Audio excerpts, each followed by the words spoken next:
सुनाइए। शुरुआत करेंगे, बताएंगे आपको कौन कह रहा है कि श्रद्धा की हत्या में आफताब का पूरा परिवार शामिल था। खुद ये बात श्रद्धा के पिता के जुबानी आपको सुनवाऊंगा। उनके पिता का कहना है आफताब ने अकेले नहीं, पूरे परिवार ने श्रद्धा को मारा। लेकिन उससे पहले एक और बड़ी खबर है। बुलडोजर बाबा टू एनकाउंटर बाबा। उत्तर प्रदेश में योगी आदित्यनाथ का काम करने का स्टाइल बिल्कुल जुदा है। यूपी के लोगों को योगी का स्टाइल बहुत पसंद आता है और योगी आदित्यनाथ अपने इसी स्टाइल में काम करते हैं। उत्तर प्रदेश में अपराधियों का एनकाउंटर हो रहा है। आज भी एनकाउंटर हुआ। अगली तस्वीर में जो दिखाने जा रहा हूं ये देखिए जरा। इनका एनकाउंटर हुआ, योगी की पुलिस ने एनकाउंटर किया और मम्मी मम्मी रो रहे हैं, यानी कलेजा छोटा है। अपराध कर रहे हैं। अब आप समझिए अपराधियों का कलेजा कितना छोटा होता है, हिम्मत कितनी होती है। ये तस्वीर बता रही है, कंधों पर है पुलिस के। जरा पुलिस स्क्रीन लीजिए और सुनाइए, उसके बाद बताएंगे इनके कारनामे। सुनिए।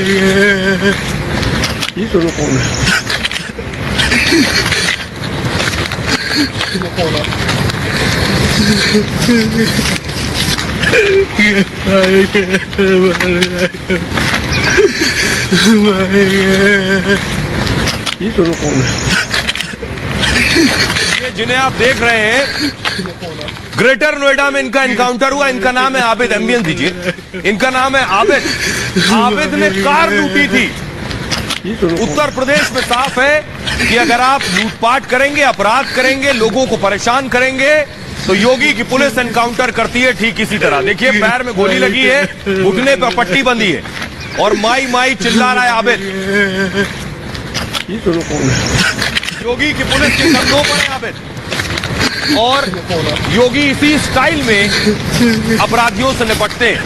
योगी ने साफ कहा था कि अपराध करोगे तो बख्शे नहीं जाओगे, वरना उत्तर प्रदेश छोड़ के चले जाओ। ये आज एनकाउंटर हुआ है।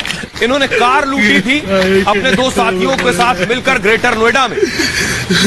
तो इस तरह की लूटपाट का ये इलाज है। पैर पे गोली लगी है, पट्टी बंधी है और अब उत्तर प्रदेश पुलिस के कंधों पर घसीटकर आबिद जा रहे हैं।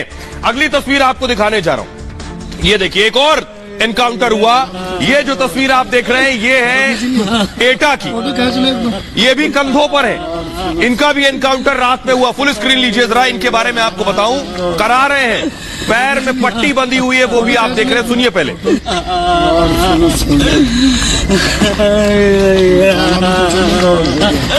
फोटो खींच ली, फोटो खींच ले।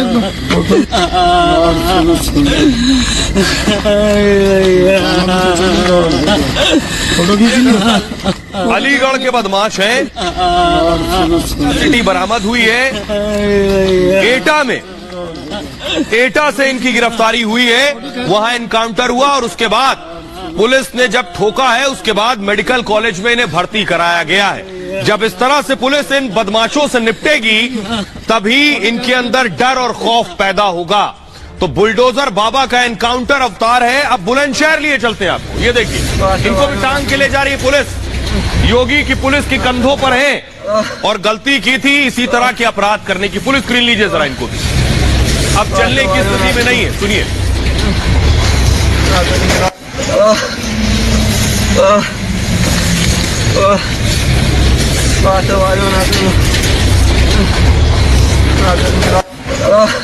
इनका नाम है सौरभ गुर्जर। 50,000 रुपए का इनाम था इनके ऊपर। इनके पास से अवैध असलहा, कारतूस और बाइक बरामद हुई है। तो इस तरह के छुटभइये हो, बदमाश हो, इन सब से योगी की पुलिस ऐसे ही निपटती है। सुनिए जरा फिर से। करा रहे हैं और पुलिस के कंधों पर है। और अब जिंदगी भर कोई बदमाशी, कोई अपराध नहीं करेंगे। ये सिर्फ सौरभ गुर्जर के लिए सीख नहीं है। ये सिर्फ सौरभ गुर्जर के लिए सीख नहीं है। सौरभ गुर्जर जैसे जितने अपराधी हैं, हो सकता पकड़े ना गए हो, उन सब के लिए सीख है कि एक दिन डकैती करोगे, लूट करोगे, लेकिन जिस दिन पकड़े जाओगे उस दिन बख्शे नहीं जाओगे। एक और तस्वीर दिखा रहे हैं। ये मुजफ्फरनगर से आई है, देखिए सारी बदमाशी निकल गई है। ये भी कंधों पर है। इनको भी जरा पुलिस स्क्रीन लीजिए। ये क्या कर रहे थे मुजफ्फरनगर में, इनका एनकाउंटर हुआ है। पुलिस स्क्रीन लीजिए इसे और देखिए पैर में गोली लगी है और पुलिस कंधों पर ले जा रही है। इनका नाम है विवेक चौधरी और इन्होंने एक परिवार को फोन करके धमकाया और 10 लाख रुपए की रंगदारी मांगी थी। और खुद को बताया था मैं गैंगस्टर विवेक चौधरी हूं। तमंचा और बाइक इनके पास से बरामद हुई है। 10 लाख की रंगदारी मांगी थी। तो आइए अब मैं आपको बताने जा रहा हूं कि बाबा बुलडोजर जो है, एनकाउंटर बाबा भी है। यूपी में बाबा की बंदूक बोल रही है, और कैसे बोल रही है वो भी तस्वीरों में मैंने आपको दिखाया। मुठभेड़ में अब तक 168 अपराधी ढेर कर दिए गए। 2017 से अब तक 168 अपराधी ढेर हुए हैं। बाबा के एक्शन का नाम है ऑपरेशन पाताल लोक। एनकाउंटर में 13 पुलिसकर्मी शहीद भी हुए हैं। यानी खाकी भी कीमत चुकाती है, लेकिन ऐसे अपराधियों को सही सजा देना, सही वक्त पर सजा देना बहुत जरूरी है। इनका इलाज, गोली लगने से 1375 पुलिसकर्मी भी घायल हुए अब तक। मुठभेड़ के बाद 23,000 अपराधी पकड़े गए। छोटी मोटी संख्या नहीं है। 23,000 अपराधी पकड़ना यानी पूरे उत्तर प्रदेश की ड्राई क्लीनिंग होना। सबसे ज्यादा अपराधी आगरा जोन में मारे गए हैं, और आगरा जोन में 19, प्रयागराज में 10 अपराधी मरे हैं। ऑपरेशन पाताल लोक में स्पेशल टास्क फोर्स एसटीएफ भी सक्रिय है। योगी की सख्त हिदायत है, अपराध पर 0 टॉलरेंस होगा, और योगी के खौफ में अपराधी खुद सरेंडर करने थाने पहुंचते हैं। न जाने कितनी तस्वीर पहले मैंने आपको दिखाई। सरेंडर नहीं करने पर घर पर बुलडोजर चलता है, वो भी तस्वीर आपने देखी। 3000 करोड़ से ज्यादा की संपत्ति ध्वस्त या कुर्क हो चुकी है। 3000 करोड़। 2018 से अब तक गैंगस्टर एक्ट के तहत एक्शन भी हुए हैं। हर जिले में टॉप 20 अपराधियों की सूची बनाई गई। काम करने का तरीका बिल्कुल जुदा है। जिले में जितने अपराधी हैं उनमें से टॉप 20 जो हैं उनकी एक सूची बनाई जाए। ये सभी पुलिस की रडार पर रहते हैं और भागे भागे फिर रहे हैं कि कहीं इनका एनकाउंटर ना हो जाए। और यही वजह है ये भागे, तभी आम आदमी सुकून से और हिफाजत से अपने घरों में है।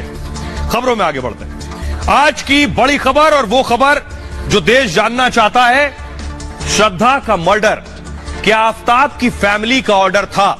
ये मैं नहीं कह रहा हूं, क्योंकि ये सबूत और हालात कह रहे हैं। श्रद्धा के 35 टुकड़े किए गए शव के। कोई यकीन मारने को तैयार नहीं कि 35 टुकड़े अकेले आफ्ताब कर सकता है। इन टुकड़ों को आफ्ताब साजिशन खत्म और नष्ट भी कर सकता है। इसमें क्या आफ्ताब का परिवार भी शामिल है? ये बात खुद श्रद्धा के पिता कह रहे हैं कि श्रद्धा की हत्या में आफ्ताब का परिवार भी मिला हुआ है। रिपोर्ट देखिए जरा।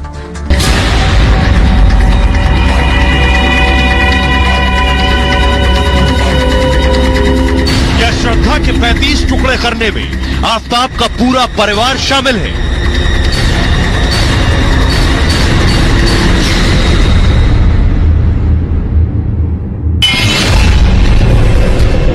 क्या आफ्ताब और उसके पूरे परिवार ने मिलकर श्रद्धा के 35 टुकड़ों को ठिकाने लगाया? श्रद्धा के पिता ने हत्या में आफ्ताब के पूरे परिवार के शामिल होने के आरोप लगाए हैं। इतनी बड़ी साजिश आफ्ताब अकेले नहीं रच सकता। श्रद्धा के मर्डर में आफ्ताब का पूरा परिवार शामिल था, और आफ्ताब पुलिस को गुमराह कर रहा है। श्रद्धा के पिता ने आफ्ताब के पूरे परिवार को हत्यारा बताया है। और आइए अब आपको बताने जा रहे हैं क्या कह रहे हैं श्रद्धा के पिता। बहुत संगीन आरोप, गंभीर आरोप लगा रहे हैं आफ्ताब के पूरे परिवार पर। श्रद्धा के पिता कह रहे हैं, ये आप देख रहे हैं, इसी तरह से आफ्ताब की माताजी, उनके पिताजी, उनके भाई को बिठाकर पूछताछ हुई है। श्रद्धा के पिता जो है वो कह रहे हैं, ये सनसनीखेज आरोप लगा रहे हैं। उनका कहना है शव को काटना अकेले इंसान का काम नहीं है। आफ्ताब का परिवार, पूरा परिवार उनके हिसाब से इस हत्या में शामिल है। आफ्ताब का भाई भी साजिश में शामिल है। श्रद्धा के पिता ये कह रहे हैं साल 2019 में आफ्ताब के वो घर गए थे, यानी श्रद्धा के पिता आफ्ताब के घर गए थे। आफ्ताब के भाई ने मुझे धमकाया था, उनका कहना है। दोबारा घर न आने की भी धमकी दी थी, और परिवार को पता था कार्रवाई होने वाली है, यानी हत्या के बाद एक्शन होगा, यह परिवार जानता था। आफ्ताब का परिवार दिवाली से गायब है, और श्रद्धा ने पुलिस से भी इस बात की शिकायत की थी। शिकायत में आफ्ताब के माता पिता का भी जिक्र है, और माता पिता को मारपीट की जानकारी पहले से थी। वो जानते थे कि इस हद तक स्थिति पहुंचने वाली है। आइए अब आपको सुनवाता हूं, हमारी रिपोर्टर अनामिका ने श्रद्धा के पिता से बात की, जो सीधे तौर पर कह रहे हैं कि आफ्ताब का परिवार ने मिलकर श्रद्धा को मारा है। सुनिए। क्या आपको लगता है कि आफ्ताब के अलावा भी कोई मिला हुआ था इस मर्डर में? हो सकता है कोई भी, क्योंकि ये अकेले का काम है ही नहीं। जो जिस तरह से ये हुआ है वो अकेले का काम है ही नहीं, तो हो सकता है कि दूसरे किसी का भी हाथ है इसमें। मुझे तो लगता है वो भाई भी हो सकता है उसका। मैं फर्स्ट टाइम जब घर में गया था उनके, तब वो घर में भाई था। अच्छा। मैं और मेरी वाइफ गए थे। जी जी जी। और आफ्ताब, उस टाइम पे आफ्ताब के भाई ने क्या बोला था? उस टाइम तो वो ही हमारी पूछताछ करने लगे, आप कौन है, कहाँ से आए, ऐसे बोलते हैं ऐसे नहीं कर सकते आप, ऐसे आ ही नहीं सकते यहाँ पे, कभी आना भी मत, पैर भी नहीं रखना यहाँ पे। आफ्ताब के भाई ने आपको धमकाया था? धमकाया है 2019 में। तो मुझे तो यही शक लग रहा है कि ये सब ये भी प्लान में शामिल होगा, पूरा फैमिली। आफ्ताब के पड़ोसियों का कहना है कि दिवाली के टाइम पे आफ्ताब के पेरेंट्स घर छोड़ के चले गए थे। क्या ऐसा हो सकता है कि आफ्ताब के परिवार वालों को पुलिस में ये बात आने से पहले बात पता थी कि आफ्ताब ने श्रद्धा को मार डाला और वो फरार हो गए, वहां से चले गए? जी जी, हो सकता है ये मुझे अभी भी ऐसा लग रहा है कि ये लोग पहले ही कैसे निकल गए घर से। जी। क्या आपने बात करने की कोशिश की आफ्ताब के घर वालों से, मिलने की कोशिश की? नहीं, पुलिस स्टेशन में मिले थे ना मैं। कोई बात हुई आपकी उनसे? उन्होंने आपको कुछ बोला, अपने बेटे की तरफ से माफी मांगी? नहीं, वो तो तैयार ही नहीं थे, उनको ऐसा दिखा रहे थे कि वो कुछ मालूम ही नहीं है उनको। जी। सब कुछ मालूम ही नहीं, ऐसे दिखा रहे थे वो लोग। तो इस सनसनीखेज आरोप और खुलासा किया है श्रद्धा के पिता ने, लेकिन इस पूरी साजिश को आफ्ताब ने कैसे प्लान किया, ये सोचेंगे और सुनेंगे तो दंग रह जाएंगे। ये मैं आपको दिखा रहा हूं। आफ्ताब सबसे पहले आया दिल्ली, और दिल्ली आने के बाद कहां घर लिया? छतरपुर में। छतरपुर में घर लिया आकर, छतरपुर में ही क्यों लिया जरा सोचिए, अगली तस्वीर दिखाइए जरा। इसलिए लिया क्योंकि इस जगह के सबसे नजदीक जंगल था, और सिर्फ जंगल नहीं, यानी श्रद्धा को मारने के बाद जंगल में उसके शव को फेंका जा सके। सिर्फ जंगल नहीं, अगली तस्वीर दिखाई, जंगल के पास ही तालाब भी है, यानी शव के टुकड़ों को तालाब में भी फेंका जा सके। अब आप समझिए, आफ्ताब की पूरी प्लानिंग का हिस्सा था उसका रहना, कहां घर लेना है, कहां ठहरना है, कैसे श्रद्धा को लेकर आना है। और अचानक श्रद्धा को वो मुंबई से दिल्ली ले आया, कोई तैयारी नहीं थी, सिर्फ तैयारी आफ्ताब के दिमाग में थी। ये देख रहे हैं, ये आप देख रहे हैं, ये छतरपुर की इमारतें और उसके सामने ये जंगल, इसके पीछे आफ्ताब की पूरी साजिश थी। पुलिस को शक है कि आफ्ताब ने प्लानिंग से यह हत्या की है।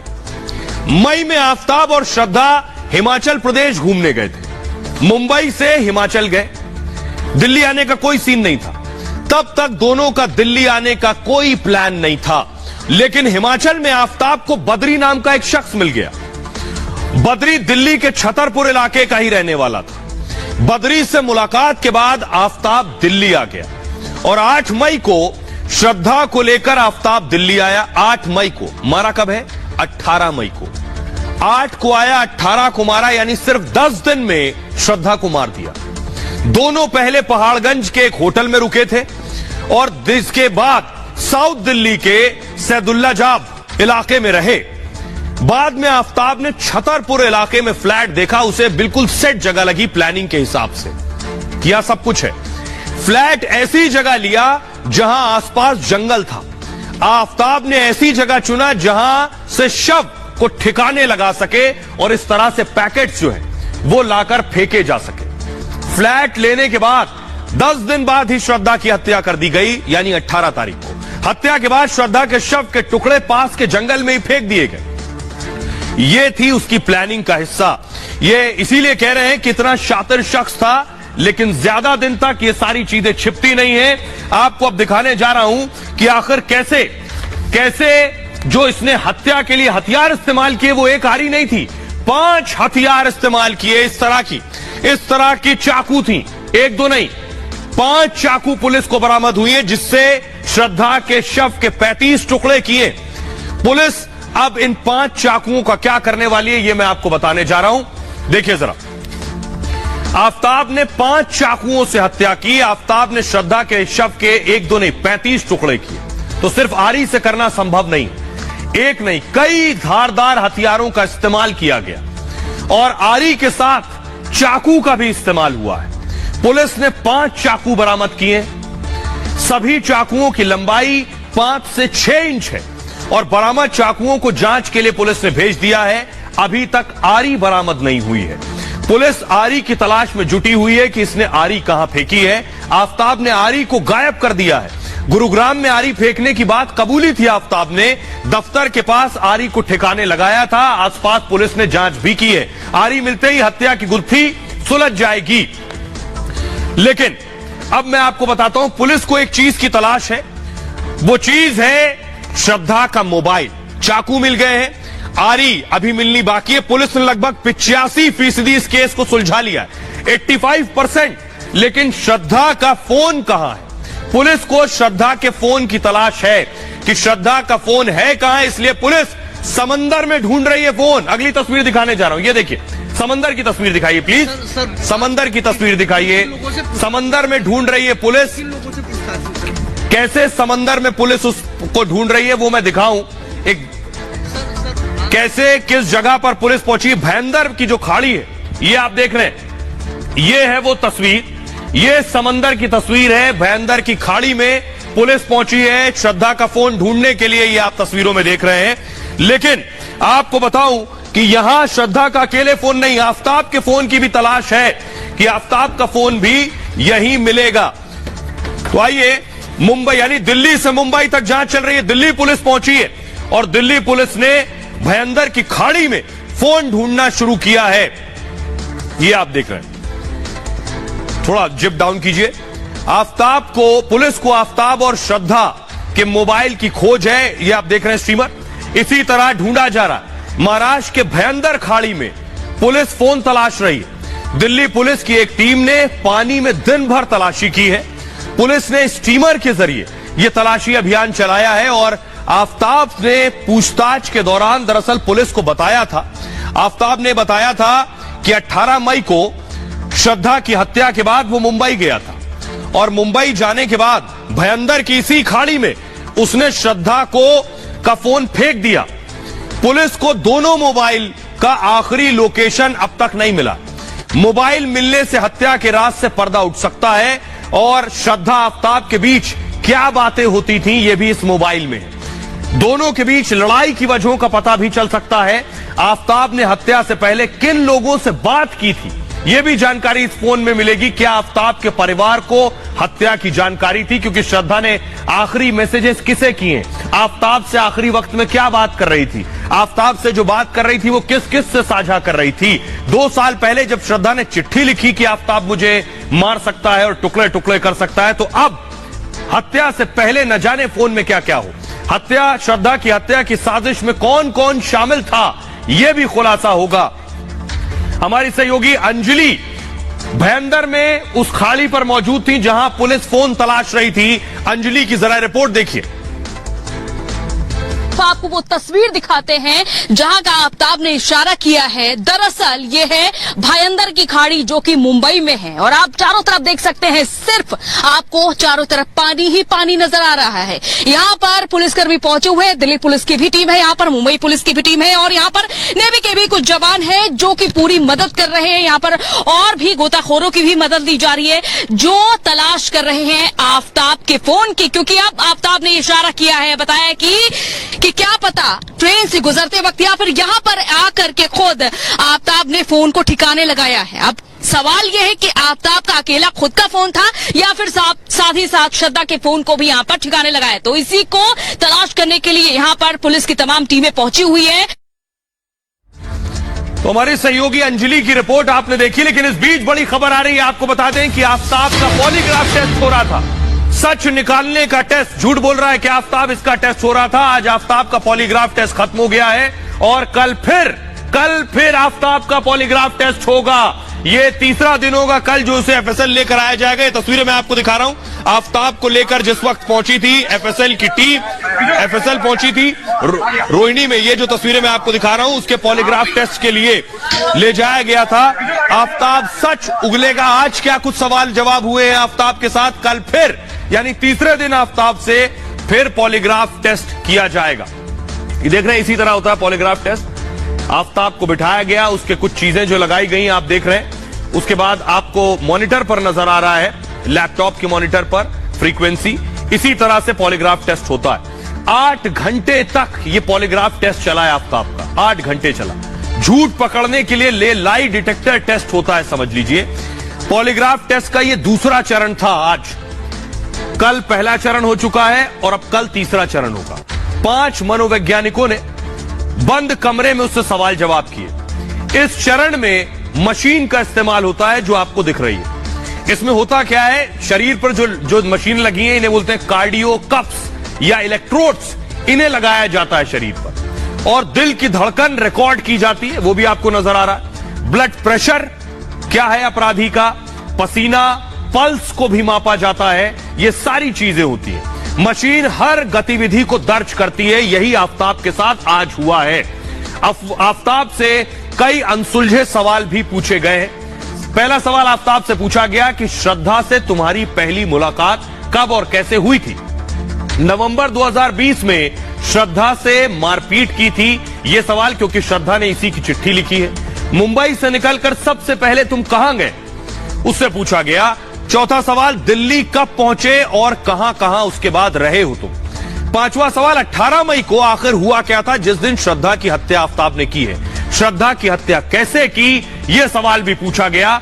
हत्या में कितने हथियार इस्तेमाल हुए, क्योंकि आरी अभी भी ढूंढ रही है पुलिस। इस्तेमाल हुए हथियार कहां हैं, यानी आरी कहां फेंकी है, श्रद्धा का सिर कहां फेंका है। सबसे ज्यादा जरूरी है श्रद्धा के सिर के बाकी हिस्से को ढूंढना, इसलिए यह सवाल किया गया। हत्या की साजिश तुमने कैसे रची, यह भी पूछा गया। 11वां सवाल, हत्या में किसने मदद की है, क्योंकि श्रद्धा के पिता का कहना है कि आफ्ताब का परिवार भी शामिल है। श्रद्धा का मोबाइल फोन कहां है, यह भी पूछा गया। 3 चरण में यह पॉलीग्राफ टेस्ट होता है। दरअसल पहला चरण बुधवार को कल हो चुका है, दूसरा चरण आज हुआ है। पहले चरण में आफ्ताब का परिचय हुआ, सामान्य प्री पॉलीग्राफ टेस्ट भी कहते हैं। पहले चरण में मशीन का इस्तेमाल नहीं हुआ, सीधे सवाल पूछे गए। दूसरे चरण के आधार पर फिर होगा टेस्ट। अब तीसरा चरण कल है और कल के लिए सवाल तैयार किए जाएंगे, यानी यह है पूरा पॉलीग्राफ टेस्ट। तो पॉलीग्राफ टेस्ट होने के बाद हमारे सहयोगी, जब आफ्ताब निकला है, हमारे सहयोगी वैभव उसी एफएसएल के बाहर मौजूद थे, उसी फॉरेंसिक लैब के बाहर जहां यह पॉलीग्राफ टेस्ट हुआ है। वैभव की रिपोर्ट देखिए। जब आपको बता दें, आफ्ताब अब से बस थोड़ी देर पहले यहां से निकला है, यानी कि ये कहा जा सकता है 8 घंटे तक आफ्ताब से इस राउंड में पूछताछ हुई है और आफ्ताब से पूछताछ के बाद अब उसे यहां से लेकर जाया गया है। सलील, एक बार आप दिखाइएगा तस्वीरें। ये वही दफ्तर एफएसएल का है जहां से 8 घंटे जिसके अंदर पूछताछ हुई आफ्ताब से, और 8 घंटे की पूछताछ के बाद मैराथन पूछताछ ही कहा जाएगा, क्योंकि 8 घंटे की पूछताछ आफ्ताब से हुई। इसके पहले प्री एग्जामिनेशन में आफ्ताब से श्वेता तकरीबन 3 घंटे सवाल जवाब होते हैं। तो आपने वैभव की रिपोर्ट देख ली है, लेकिन आइए अब मैं आपको दिखाने जा रहा हूं कि पॉलीग्राफ हो गया, पॉलीग्राफ में मशीन लगाई जाती है, लेकिन अभी नार्को होना है आफ्ताब का। जब तक रिमांड है, 4 दिन की रिमांड पर है। पॉलीग्राफ हो गया, कल भी पॉलीग्राफ होगा, नार्को होना वाला है। और नार्को में क्या होता है ये आपको बताता हूं। देखिए जरा, ये है नार्को टेस्ट, और नार्को में ये जो आप सिरिंज देख रहे हैं, ये सिरिंज बहुत इंपॉर्टेंट है। पॉलीग्राफ टेस्ट के बाद होगा नार्को टेस्ट, और रोहिणी के अंबेडकर अस्पताल में यह नार्को टेस्ट होना है। अभी नार्को टेस्ट की तारीख तय नहीं हुई है कि किस दिन होना है। ऑपरेशन थिएटर के अंदर नार्को टेस्ट किया जाएगा। इसी तरह से डॉक्टर होंगे, मनोचिकित्सक, एफएसएल की टीम मौजूद होगी उस दौरान। नार्को से पहले आफ्ताब का एक मेडिकल टेस्ट होगा, और नार्को में आफ्ताब को इंजेक्शन दिया जाएगा। सोडियम, इसको कहते हैं सोडियम पेंटोथोल इंजेक्शन लगाया जाएगा, और आफ्ताब न बेहोश होगा न पूरी तरह से होश में होगा इस इंजेक्शन के बाद। ये जो आप इंजेक्शन देख रहे हैं, दवा आफ्ताब के दिमाग को सीधे प्रभावित करेगी जाकर। इसके बाद सवाल जवाब की शुरुआत होगी, फिर सवाल किए जाएंगे। पूरे नार्को टेस्ट की वीडियोग्राफी भी की जाएगी। सोडियम पेंटोथल एक तरह का केमिकल है, ये जो इंजेक्शन दिया जाना है। सोडियम पेंटोथल की शुरुआत 1920 में हुई थी, तब से इसका इस्तेमाल हो रहा है। सर्जरी के वक्त भी इसी दवा का इस्तेमाल होता है। 2007 में मोनिंदर सिंह पंढेर और सुरेंद्र कोहली का भी नार्को हुआ था, आपको याद होगा। नोएडा में बच्चों के साथ दुष्कर्म के बाद हत्या कर दी थी इन दोनों पापियों ने। ज्यादा खुराक लेने से इसमें इंसान की जान भी चली जाती है। इंजेक्शन का डोज ज्यादा हो जाए तो जान चली जाती है। आपको याद होगा हॉलीवुड एक्ट्रेस मर्लिन मुनरो की ओवरडोज की वजह से मौत हो गई थी। जूडी गार्लैंड, जिमी हेंड्रिक्स की भी इसी वजह से मौत हो गई थी अगर डोज जरा सा भी ज्यादा हो जाए। अमेरिका में इस इंजेक्शन के इस्तेमाल पर बैन भी है और इसी का इस्तेमाल किया जाता है नार्को टेस्ट में। आइए अब मैं आपको सुनवाता हूं कि इस पूरे मामले में सियासत भी खूब हो रही है, इसमें लव जिहाद का एंगल भी है जो हेमंता बिस्वा शर्मा कह चुके, लेकिन आज पहली बार असदुद्दीन ओवैसी ने इस पर बयान दिया है। सुनिए जरा। बीजेपी और जो लोग इसको मुसलमानों से नफरत पैदा करना चाहते हैं उसको इस तरह का रंग दे रहे हैं। महिला पर जुल्म हो रहा है, ये फैक्ट। जो कुछ उस शख्स ने शरदा के साथ किया वो इंसान नहीं जानवर है, मगर ये सब वाकयात करने वाले भी जानवर हैं। बिल्किस का रेप करने वाले भी जानवर हैं जिनको भाजपा ने छोड़ दिया। तो ये हम बता रहे हैं आप। असदुद्दीन ओवैसी का बयान चुनाव के दरमियान आया है, लेकिन एक तस्वीर सूरत से आई है क्योंकि बात गुजरात की कर रहे हैं। सूरत में 3 लड़कों की पिटाई हुई लव जिहाद के आरोप में। ये आप देख रहे हैं 3 लड़के जिनकी पिटाई हुई, कॉलेज में पढ़ने वाले लड़के हैं। फुल स्क्रीन लीजिए जरा इस तस्वीर को, इन तीनों की पिटाई हुई, देखिए जरा।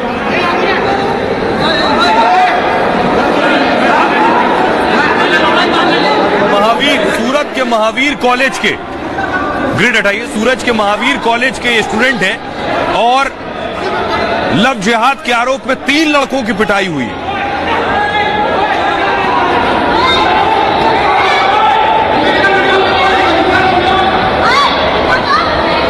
खबरों में आगे बढ़ते हैं। अब मैं आपको मिलवाने जा रहा हूं एक और किलर से जिसका नाम अभिजीत है, जिसकी गिरफ्तारी हो चुकी है। यह तस्वीर जो मैं आपको दिखाने जा रहा हूं, पिछले दिनों मैंने इसकी तस्वीर दिखाई थी आपको। इसने अपनी प्रेमिका की हत्या करने के बाद वीडियो बनाया और वीडियो बनाने के बाद इंस्टाग्राम पर डाल दिया और वीडियो में बोल रहा है बेवफाई नहीं करनी चाहिए। ये देखिए वीडियो बनाया है, लेकिन पुलिस से ज्यादा दिन भाग नहीं सकता था, बच नहीं सकता था। अगली तस्वीर दिखाइए। वीडियो बनाया, उसके बाद फोटो इंस्टाग्राम पर डाली और लिखा लव यू बाबू, स्वर्ग में मिलेंगे। ये इसने इंस्टा पर डाला था गर्लफ्रेंड के साथ फोटो। अगली तस्वीर दिखाइए। लेकिन पुलिस से भाग नहीं सकता था, गिरफ्तारी हो गई। ये देख रहे हैं, गिरफ्तारी के बाद किसी ने थप्पड़ भी लगा दिया। ये देखिए लोगों ने मारा है जब कोर्ट पेश हुआ। फुल स्क्रीन लीजिए। जब कोर्ट में पेशी हुई तो लोगों ने बख्शीश भी दी है। देखिए जरा, क्यों मारा उसको? देखिए सर, बैठ कर कोर्ट पहुंचते ही लोगों ने पिटाई की है। देखिए नीली शर्ट वाले ने मारा पहले, उसके बाद पीछे से दूसरे शख्स ने भी मारा है। लड़की का हत्यारा है ये। क्यों मारा तुमने? उसके बाद जरा गुस्सा देखिए, ये देखिए जरा। बैठ कर नहीं गलत बात, सारे समाज गलत बात।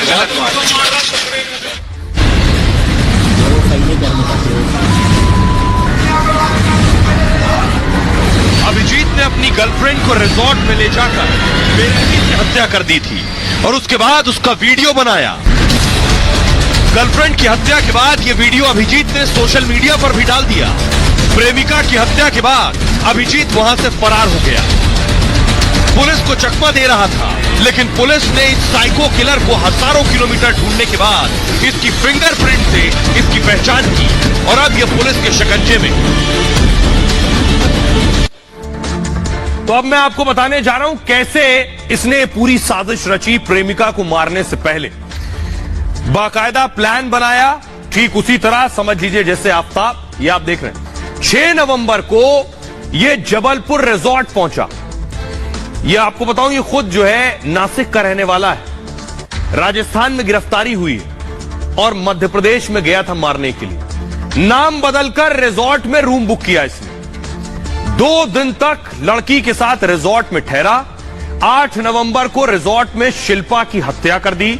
हत्या के बाद जबलपुर से फरार हो गया। गिरफ्तारी के बाद जबलपुर पुलिस का खुलासा कि हत्यारे का नाम अभिजीत नहीं हेमंत है। पुलिस से बचने के लिए इसने पहचान छिपाई। मेखला रिजॉर्ट में फर्जी आधार कार्ड दिया था इसने और हेमंत महाराष्ट्र के नासिक का रहने वाला है। हेमंत शातिर मोटरसाइकिल चोर है। हेमंत के खिलाफ चोरी के 37 मामले दर्ज हैं। रिजॉर्ट में प्रेमिका की हत्या करने के बाद वहां से ये फरार हो गया। उसके बाद रिजॉर्ट में रहने वाले लोगों को शक हुआ कि 2 दिन से कोई निकला नहीं। जब वो पहुंचे अंदर, मास्टर की से गेट खोला तो चादर में लपटी प्रेमिका की लाश मिली और ये वहां से फरार हो चुका था। आइए अब मैं आपको सुनवाने जा रहा हूं इसी हत्यारे को। जरा सुनिए, इसका रुख देखिए, जब इससे सवाल पूछे जा रहे हैं इसके तेवर देखिए, तब आपको एहसास होगा कितना शातिर हत्यारा। क्यों मारा तुमने? क्यों मारा उसको? क्यों मारा उसको? चल बढ़ाओ। क्यों मारा? जितेंद्र कुमार ने बोला था इसलिए मारा। चलो क्यों मारा तुमने? क्यों मारा उसको? क्यों मारा उसको? चल बढ़ाओ। क्यों मारा? जितेंद्र कुमार ने बोला था इसलिए मारा। चलो क्यों मारा तुमने? क्यों मारा उसको? क्यों मारा उसको? चल बढ़ाओ। क्यों मारा? जितेंद्र कुमार ने बोला था इसलिए मारा। चलो और आइए अब आपको बताते हैं ये शातिर को पुलिस ने कैसे पकड़ा। हजारों किलोमीटर पुलिस को इसने दौड़ाया और पकड़ा गया फिंगरप्रिंट से। ये अपनी फिंगरप्रिंट से पकड़ा गया। देखिए जरा किस टेक्निक के जरिए पुलिस ने इसे पकड़ा है। ये आप देख रहे हैं फिंगरप्रिंट, और फिंगरप्रिंट पुलिस ने मैच कराया। फिंगरप्रिंट मैच कराया तो इसका चेहरा निकलकर सामने आया। कातिल को पकड़ने के लिए खास तकनीक का इस्तेमाल किया गया। इसे कहते हैं नेफेस सॉफ्टवेयर। नेफेस सॉफ्टवेयर के जरिए यह पकड़ा गया। अभिजीत ने प्रेमिका की हत्या के बाद, आपको बताऊं, उसी रिजॉर्ट में ग्लास में शराब पी। पुलिस ने शराब के ग्लास से हेमंत के फिंगरप्रिंट लिए और फिंगरप्रिंट को नेफेस सिस्टम में डाला तो खुलासा हुआ। आरोपी का असली नाम और पहचान सामने आ गया कि यह है कौन, क्योंकि इसने तो अभिजीत नाम बताया था। आरोपी का असली नाम अभिजीत नहीं हेमंत था। यह सॉफ्टवेयर के जरिए पता चला। और यह सॉफ्टवेयर क्या है? नेफेस सॉफ्टवेयर में अपराधियों का पूरा रिकॉर्ड होता है। यह पुराना अपराधी था। आरोपी की तलाश के लिए 100 से ज्यादा पुलिसकर्मी लगाए गए। हत्यारे के बारे में जानने वालों से पुलिस ने पूछताछ की। इस दौरान पुलिस को बहुत बड़ी जानकारी हासिल हुई कि हत्यारा अपने साथ प्रेमिका का मोबाइल और एटीएम भी ले गया था रिजॉर्ट से। अब इसने एटीएम ले जाने के बाद क्या किया? प्रेमिका के एटीएम से 9 अलग अलग शहरों से पैसे निकाले। 20-20 हजार के ट्रांजैक्शन 9 शहरों से हेमंत ने किए। एटीएम